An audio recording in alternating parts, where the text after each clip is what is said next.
இப்போது புதிய அறிமுகம் ஆச்சி ஹோட்டல் சாம்பார் 50 கிராம் ரூபாய் 20 மட்டுமே.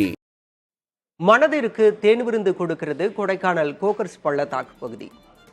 இங்கு சூரிய உதயம் காணும் சுற்றுலா திட்டத்தையும் நகராட்சியும் சுற்றுலாத்துறையும் இணைந்து நடத்த வேண்டும் என்ற கோரிக்கை எழுந்துள்ளது.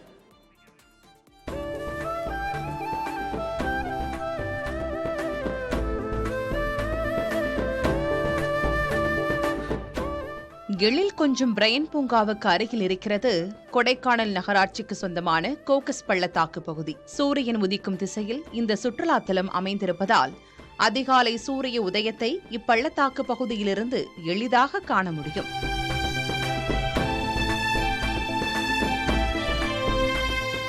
இரண்டு வருடங்களுக்கு முன்னர் வரை காலை 9 மணிக்கு இத்தலம் பயணிகளுக்காக திறக்கப்பட்டு வந்த நிலையில் புதிய தலைமுறையின் செய்தி எதிரொலியாக கடந்த 2 வருடங்களாக காலை 7 மணிக்கு திறக்கப்படுகிறது. ஒவ்வொரு நாளும் ஒவ்வொரு அழகுடன் சூரிய உதய நேரத்தில் மாறி மாறி காட்சி தரும் இந்த பகுதியை சூரிய உதய சுற்றுலா பகுதியாக அறிவித்து நகராட்சியும் சுற்றுலாத்துறையும் இணைந்து கன்னியாகுமரி போல சூரிய உதயத்தை காணும் பகுதியாக விளம்பரப்படுத்த வேண்டும் என்ற கோரிக்கை வலுத்து வருகிறது. இதுகுறித்து நகர்மன்ற தலைவர் செல்லதுரை மற்றும் சுற்றுலா அலுவலர் கோவிந்தராஜ் ஆகியோருடன் பேசிய போது கோரிக்கை குறித்து அரசின் கவனத்திற்கு கொண்டு செல்லப்படும் என தெரிவித்தனர். புதிய தலைமுறைக்காக கொடைக்கானல் செய்தியாளர் மகேஷ் ராஜா.